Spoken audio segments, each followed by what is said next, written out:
Abram aí em João, capítulo de número 14.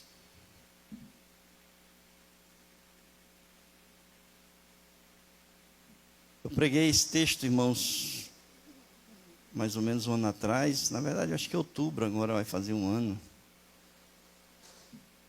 Mas estou lendo o Evangelho de João. E o Senhor me falou algumas coisas que eu vou compartilhar com os irmãos nessa manhã. É o Evangelho de João, capítulo 14. Nós vamos ler do versículo 1 até o versículo de número 21. E diz assim a palavra do Senhor: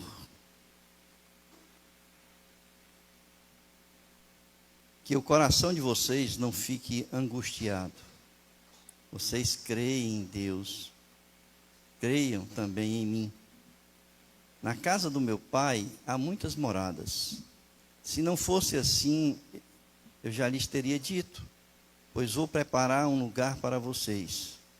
E quando eu for e preparar um lugar, voltarei e os receberei para mim mesmo, para que onde eu estou, vocês estejam também.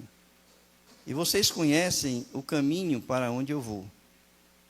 Então Tomé disse a Jesus: não sabemos para onde o Senhor vai. Como podemos saber o caminho? Jesus respondeu: eu sou o caminho, a verdade e a vida.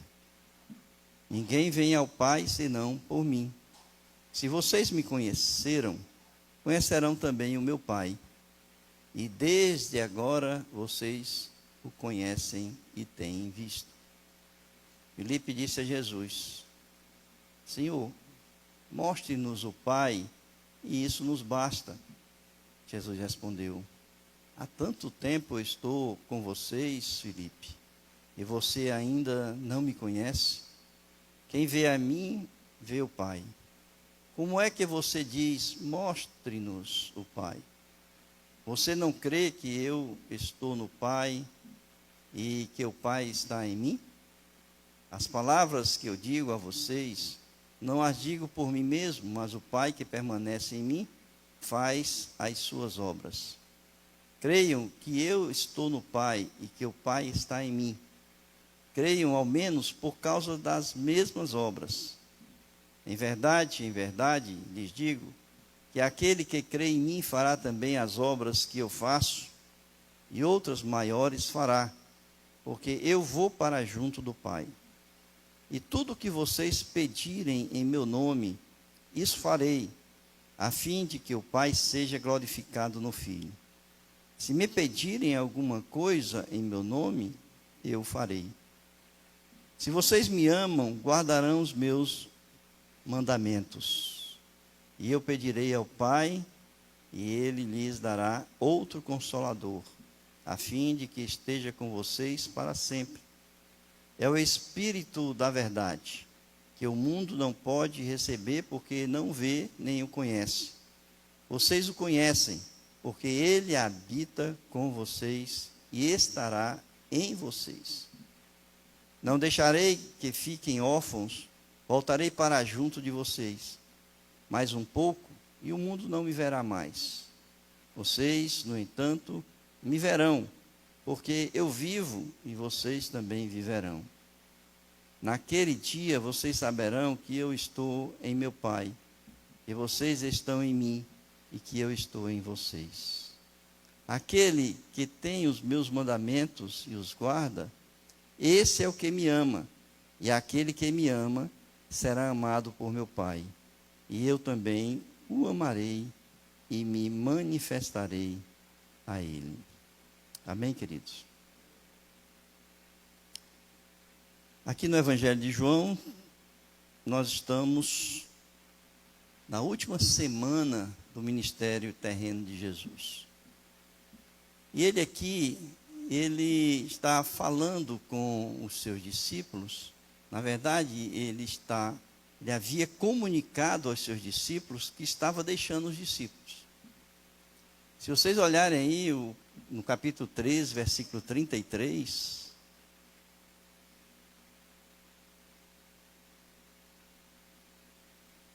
ele está dizendo isso. Ele havia dito isso antes, aqui do capítulo 14. Ele diz: filhinhos, ainda por um pouco estou com vocês.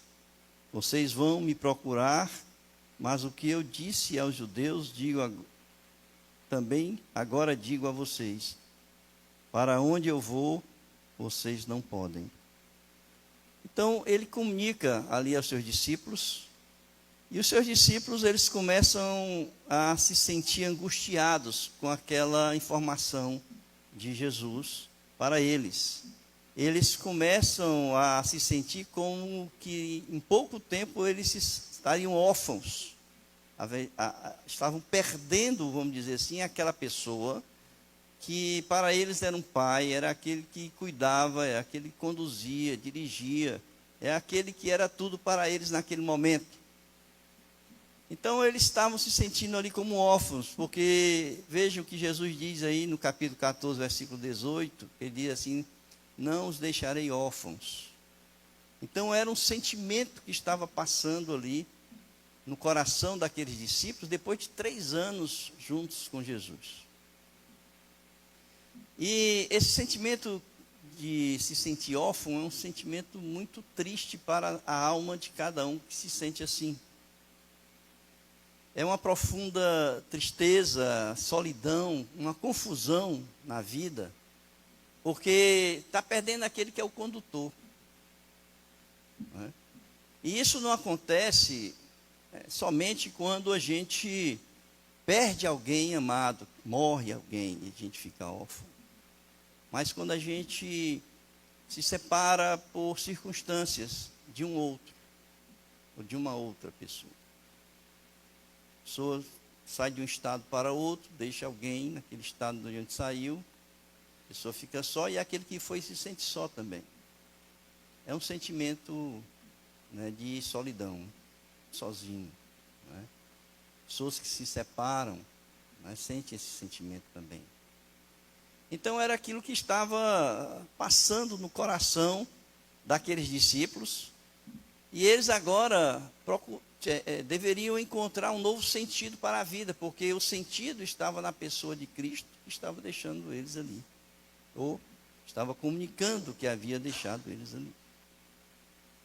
Portanto, é quando Jesus olha para aquele estado da alma dos seus discípulos, e ele então vai consolar os seus discípulos. O capítulo 14 é o capítulo da consolação. Ele vai consolar sobre o que os discípulos estavam sentindo, e eles precisavam se fortalecer, para que eles não entrassem nesse estado depressivo no momento em que realmente as coisas fossem acontecer. Não é? É por isso que ele diz logo assim: não se angustie o seu coração. Em algumas versões, diz: não se turbe o vosso coração. Coração angustiado, né, que estavam sentindo. E aí Jesus, diante disso, ele faz ele dá alguns imperativos, né, e faz também algumas promessas para levantar o estado emocional, para fortalecer o estado emocional dos seus discípulos. E eu quero então colocar alguns pontos sobre isso, porque a primeira coisa que ele coloca está no versículo 1, ele diz: creia em Deus, creio também em mim. Ou seja, não percam as esperanças, não se sintam abandonados, porque Deus vai continuar com vocês, e eu também vou continuar com vocês. Não há por que se desesperar. Se nós confiamos em Deus, ele diz assim: se você confia no Pai, confia também em mim, nas promessas que eu estou deixando para vocês, nos caminhos que eu estou ensinando a vocês. Vocês precisam confiar naquilo que eu vou dizer para vocês. Então, a primeira coisa que ele sentiu dos seus discípulos, quando se sentiram abandonados, foi esse sentimento de uma ausência de fé. E muitas vezes passa isso no nosso coração, não é, irmãos? Porque quando a gente perde alguém que é importante para a gente, né, a gente sente isso. né, esse sentimento de perda. No sentido espiritual, perder Jesus, perder Deus Jesus, é exatamente uma ausência de fé. E Jesus diz assim: vocês precisam ter fé, confiar nas promessas de Deus, confiar em mim, na pessoa de Jesus Cristo. Agora imagine o que é Jesus, depois de 3 anos, ensinando aqueles discípulos, com eles, e Jesus precisar dizer a eles o seguinte: ora, creiam em mim também. Que significa dizer que tudo aquilo, irmãos, daqueles 3 anos, né, desmoronou em apenas 1 segundo, ou alguns momentos, minutos ali, em que Jesus comunicou a sua ausência. Tudo aquilo que eles ouviram, viram durante todo o ministério de Jesus, desmoronou. E eles passaram então a descrer naquilo que Jesus havia mostrado para eles quem ele era, né? Então, Jesus, ele diz ali, para que eles pudessem confiar no Senhor, pudessem confiar nele, porque ele não os abandonaria, né? A segunda coisa que Jesus procura mostrar dentro do consolo, está aqui no versículo número 2, quando ele diz: na casa do meu pai há muitas moradas, se não fosse assim, eu já lhes teria dito, pois vou preparar um lugar para vocês. E ele vai dizer assim: nós estaremos juntos na casa do Pai, né? E quando ele fala na casa do Pai, ele está falando do céu, né, do paraíso, nós estarmos ali com Deus, né? O local onde Jesus ia era exatamente, né, ali estar com Deus no céu, né? E quando ele fala isso, ele está dizendo assim: olha, vocês não se preocupem, porque a vida não se acaba aqui, né? Nós temos uma morada eterna. Quando nós deixarmos esse mundo, assim como eu vou deixar, nós vamos nos encontrar lá na morada eterna, que é a casa de Deus, né? Então, o que Jesus está dizendo aqui para confortar os seus discípulos é que eles não estariam sozinhos a partir daquele momento, mas estariam também depois, eternamente, com ele, na presença dele, na presença de Deus, ali na casa do Pai, né? Então, essa é a segunda coisa que ele fala. A terceira é que ele fala que ele voltará. Ele diz: eu vou preparar um lugar para vocês, e quando eu for e preparar o lugar, eu voltarei, e os receberei para mim mesmo, para que, onde eu estou, vocês estejam comigo. É o retorno. Na verdade, havia 2 momentos aqui do retorno de Jesus. Após a ascensão de Jesus, após a ressurreição de Jesus, ele passa mais 40 dias ali com os seus discípulos, ensinando. E depois da ascensão, a segunda vinda de Jesus. Então, Jesus está dizendo assim: eu vou voltar para buscar a minha igreja, né? E aí estaremos juntos para a eternidade. E a quarta coisa que ele fala aqui é que eles devem, para consolidar esse encontro, eles devem conhecer, eles devem seguir o caminho. Ele diz assim: aonde eu vou, vocês não podem ir. Eu venho buscar vocês, e onde eu estou, para que vocês estejam também comigo. E vocês conhecem o caminho para onde eu vou. Então, o que Jesus estava dizendo é que ele passou durante todo o seu ministério ensinando aos discípulos o caminho. Ele estava dando a direção, né, a bússola, o mapa, para que todos nós possamos nos encontrar novamente com Jesus. E aí surge uma grande questão. Porque quando ele diz isso, Filipe vai questionar, né, sobre isso. Vai questionar. E depois que Filipe questiona, ele responde. No entanto, existe uma quinta promessa para consolar ali os seus discípulos, né? Que vejam aí no versículo de número 15 e 17.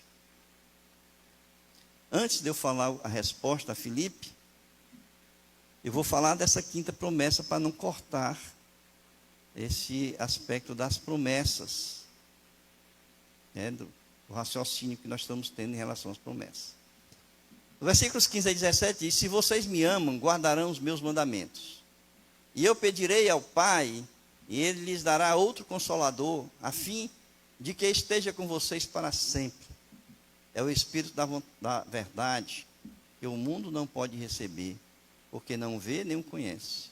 Vocês o conhecem, porque Ele habita com vocês e estará em vocês. Então vejam que depois de tudo aquilo que Ele falou, nós vamos morar com Jesus na casa do Pai, mas nesse momento, nesse intervalo que Ele está na casa do Pai, Ele diz assim: eu vou mandar um outro Consolador. E a gente entende aqui o outro Consolador, porque esse momento da conversa de Jesus com os seus discípulos era um momento da consolação. Jesus estava consolando os seus discípulos. E dentro desse contexto que ele estava consolando, ele diz assim: agora eu sou consolador nesse momento, mas vou mandar um outro Consolador para consolar o coração de vocês. O contexto é esse, do Consolador. No entanto, quando ele diz que ele vai enviar outro Consolador, é preciso a gente entender que Jesus diz assim: eu vou enviar um outro Consolador, mas para isso é preciso que nós tenhamos dois aspectos que são importantes na nossa vida espiritual. A primeira e é condicional, hein, irmãos? É condicional. Ele diz: se vocês me amam, é a primeira condição. E eu entendo aqui, irmãos, quanto está longe, muitas vezes, o nosso amor por Jesus. Porque quando a gente ama, irmãos, não tem tempo ruim para a gente, não. Quando a gente ama, a gente não põe boneco para estar perto de Jesus, falar com Jesus, servir a Jesus. Não é? Quando a gente ama, a gente supera qualquer dificuldade para poder servir a Jesus. O amor supera todas as coisas. Mas quando a gente coloca as nossas necessidades, quando a gente não consegue vencer determinadas barreiras, quando a gente começa a botar empecilhos no nosso serviço a Jesus, nós estamos demonstrando uma coisa que é importante a gente pensar, que é exatamente: será que nós amamos Jesus? Porque o amor a Jesus é um amor incondicional, irmãos. A gente não pode impor condições. Então, tudo aquilo que a gente, às vezes, coloca como dificuldade de nós estarmos servindo no corpo de Cristo, ou estarmos em comunhão com o corpo de Cristo, demonstra que a gente não ama Cristo. E ele diz assim: se vocês me amam. Tá? A segunda coisa se eu amo Jesus, eu guardo os seus mandamentos. A segunda coisa é condicional. Tá? Porque ele vai dizer assim: se vocês me amam, guardarão os meus mandamentos. Aí, vejam o que está aí no texto, tem o e. Tá? Esse e faz aí a ligação das duas coisas. Ou seja, se vocês fizerem isso, eu farei isso. E farei. Então nós precisamos não apenas demonstrar o amor por Jesus, mas nós precisamos viver segundo o Evangelho. A vida do cristão é debaixo da orientação do caminho que Jesus deixou no Evangelho. Quando ele dá a sua grande comissão ali para a igreja, que ele diz, ide e fazer discípulos de todas as nações, batizando-os em nome do Pai, do Filho e do Espírito Santo, e ensinando-os a guardar todas as coisas que vos ordenei, a guardar. E esse guardar aí não é apenas conhecer e engavetar no coração, mas é viver também aquilo que ele nos ensina. Então, Jesus vai deixar, ele deixou conosco Consolador, porque somente nós que servimos ao Senhor é que temos, porque conhecemos. Ele diz assim: vocês conhecem, vocês veem, e este Consolador, ele habita em vocês. É isso que Jesus está dizendo aqui.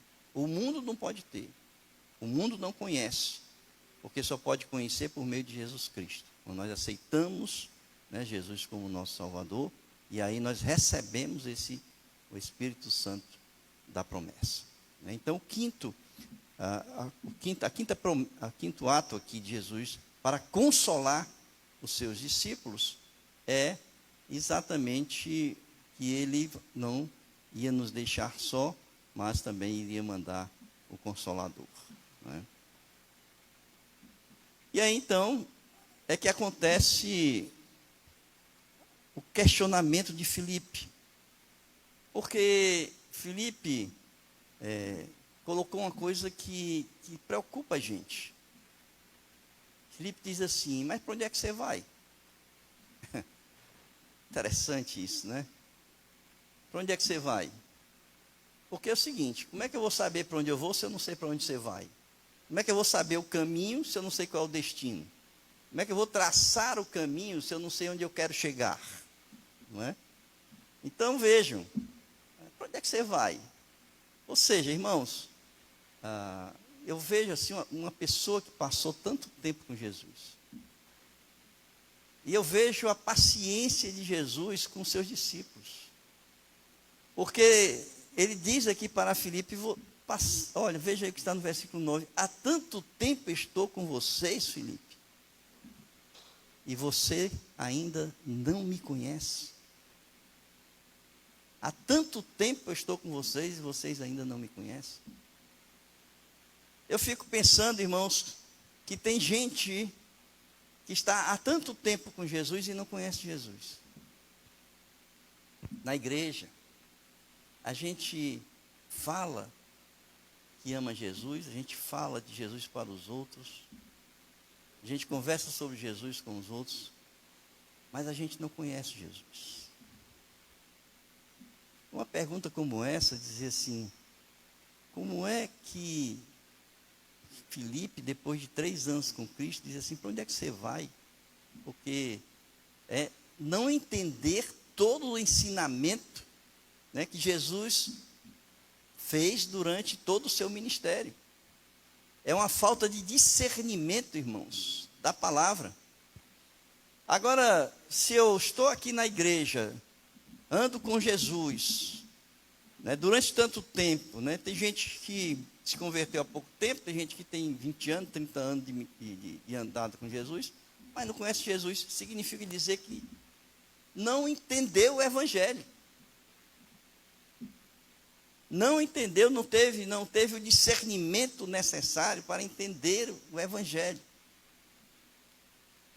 E aí é que a gente começa a pensar que nós somos muitas vezes incapazes de transcender uma mensagem que está sendo dada, a gente começa a ouvir e a enxergar essa mensagem no mundo que nós vivemos. Nós não somos capazes de transcender ao mundo espiritual que Jesus está querendo implantar no coração de cada um de nós. Eu vejo então a necessidade maior ainda de se pregar mais, de se ensinar mais, de se tornar mais claro o Evangelho para que a igreja entenda aquilo que Jesus está querendo que a gente entenda.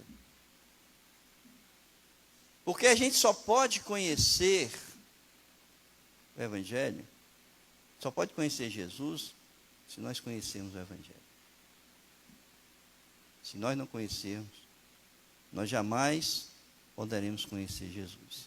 E se nós não conhecemos Jesus, não sabemos onde ele foi, para onde ele vai, nós não sabemos qual é o caminho que a gente vai ter que viver, caminhar durante a nossa vida cristã. Nós temos um caminho a ser feito para chegar lá na casa do Pai.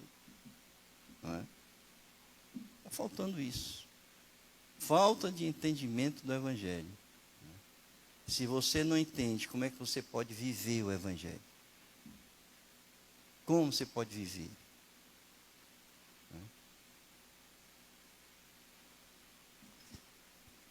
A segunda coisa, então, que ele fala olha, que ele diz que não sabe, né? Não sabe para onde ele vai, não sabe o caminho, e a gente entende que Filipe estava perdido. Será que você está perdido igual a Filipe, irmão? Não sabe para onde vai, não sabe o que fazer, não sabe buscar uma forma de viver que agrade a Deus, não é? Então, ele não sabia o lugar, não sabia o caminho, estava perdido, perdeu tudo, não é? E Jesus disse assim: você sabe o caminho. Por que Jesus disse isso? Porque Jesus ensinou para eles o caminho. Senão Jesus não havia dito isso. Às vezes a gente que não sabe, né, a gente está perdido. Você está perdido na igreja, né, não sabe onde se encaixar, não sabe o que fazer, não sabe quem buscar. Está perdido na igreja, está faltando rumo na igreja. Né? Precisa buscar aí, entender o Evangelho, né, e viver esse Evangelho, para que a gente possa se encontrar com Jesus na casa do Pai. E eu digo assim, o mapa foi dado, né? Então a gente não tem que inventar nada, nada. A gente tem tanta coisa nova que aparece nas igrejas, né, irmão? Tanta coisa nova, tanta novidade, mas a gente não precisa, irmãos, inventar mais nada, porque Jesus já ensinou tudo aquilo que nós precisamos aprender para estar com Ele. Né? Aí, Filipe questiona de novo, quando Jesus diz assim, né, que conhece, né, que Ele é o caminho, que é a verdade e a vida. Aí que para chegar ao Pai, ele diz assim: mas Senhor, então mostra-nos o Pai. Ou seja, eu acho interessante esses questionamentos de Filipe, porque, irmãos, muitas vezes é isso, sabe? É como Nicodemos, que chegou ali, ó, vai nascer de novo, né? Falta de discernimento espiritual, né? E Filipe está dizendo assim: não conheço o Pai, eu não conheço o Pai. Será que você conhece realmente Deus? Porque às vezes a gente tem a impressão, Deus para a gente é uma imagem, não é? Deus para a gente é algo que é abstrato. A gente não consegue pegar, a gente não consegue ver. É muito abstrato o conceito de Deus nesse sentido. Mas Jesus diz assim: para que você possa conhecer Deus de uma forma concreta, você precisa olhar para mim. A gente só pode conhecer a Deus conhecendo a Jesus Cristo. A gente só pode conhecer a Jesus quando se conhece o Evangelho. Por isso é que Jesus vai dizer para Filipe: rapaz, tanto tempo tu está comigo, se você me conhecesse, você conheceria a Deus. Não é isso? Que Jesus vai dizer. Diz assim: há tanto tempo eu estou com você, Filipe, e você ainda não me conhece? Quem vê a mim, vê o Pai. Como é que você diz: mostra-nos o Pai? Mostra-nos o Pai. Então, existe uma forma, não é só o conceito de Deus, não é só algo que é abstrato para nós. É algo que se torna concreto na pessoa de Jesus. Nós podemos ver, podemos pegar. Hoje nós não estamos mais, Ele não está mais conosco fisicamente, mas os que estiveram viram. Então, nós precisamos olhar para Jesus, conhecer Jesus com profundidade, para que assim nós possamos conhecer a Deus, né?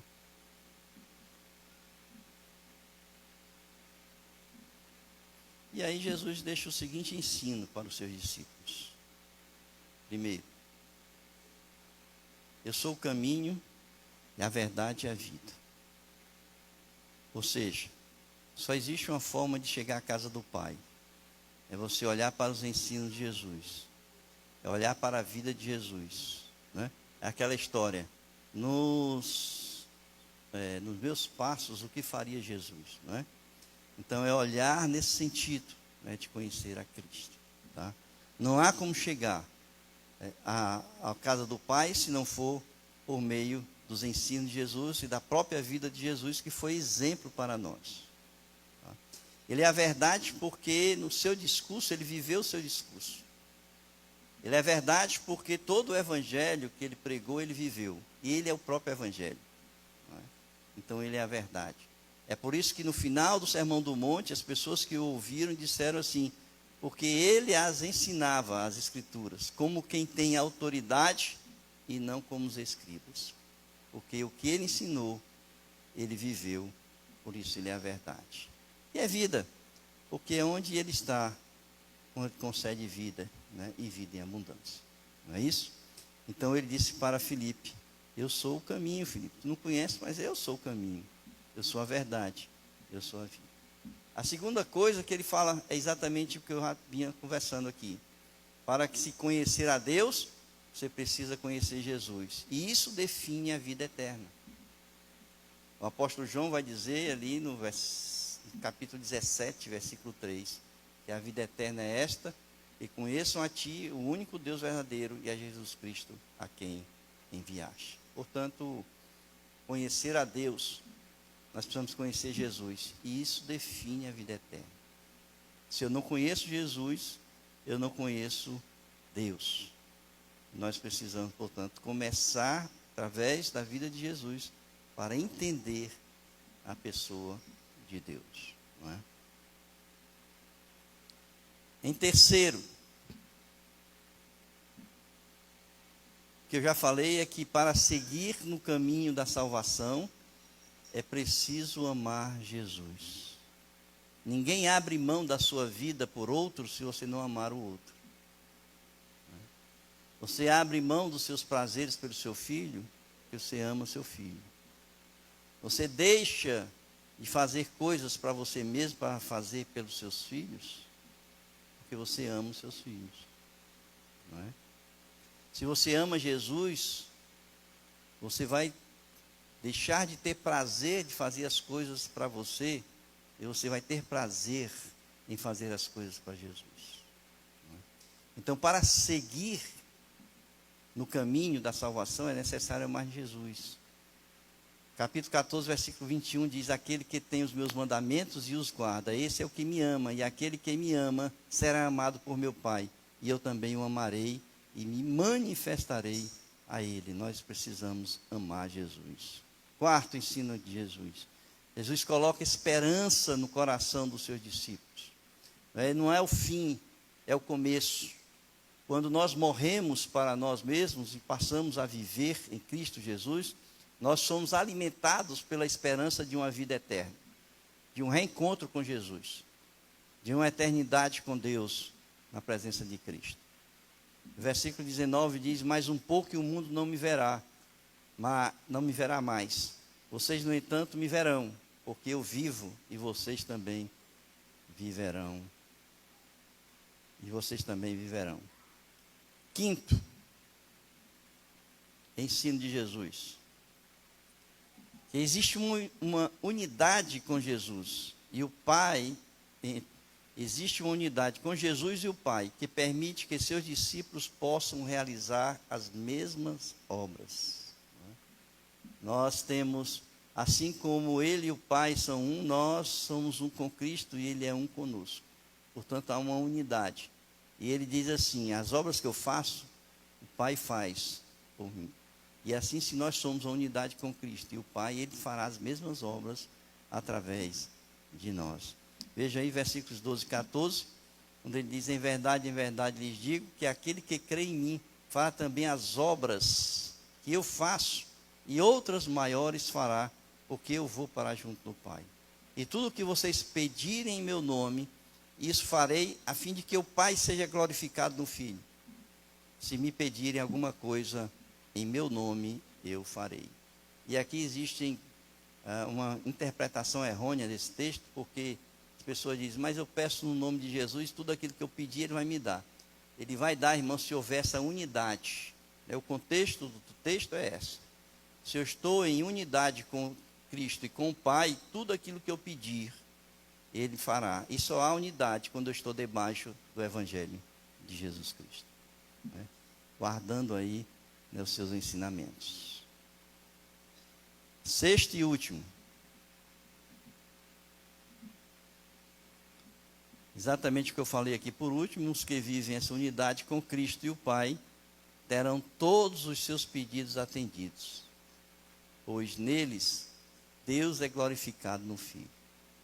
Então, se você tem unidade com o Filho e com o Pai, você pode pedir o que você quiser, e eu sei que aquilo que você vai pedir é que está debaixo da vontade dele. É por isso que ele diz: aquilo que pedirem em meu nome, porque é aprovado, é aquilo que é aprovado por Cristo. Se não é aprovado, se você está em unidade, você não vai pedir, com certeza, né, coisas que são indevidas ou desagradem a Deus. Amém, queridos? Então, esse é né, durante o consolo, ao mesmo tempo que ele consola, né, ele fala de algumas necessidades que precisamos ter, de conhecer a Cristo, o Pai, do Espírito Santo que está conosco, e termos um discernimento da palavra. Ele também, vai aqui ressaltar algumas coisas que precisam ser consertadas na nossa vida. Ele exorta, ao mesmo tempo que ele consola, ele exorta os seus discípulos naquilo que é necessário ser corrigido. Que assim nós, nesta manhã, possamos tomar para nós todos esses ensinamentos de Jesus para os seus discípulos, naquele momento em que ele estava consolando-os pela ida, né? Pela saída dele ali para a eternidade. Amém, queridos? Vamos orar?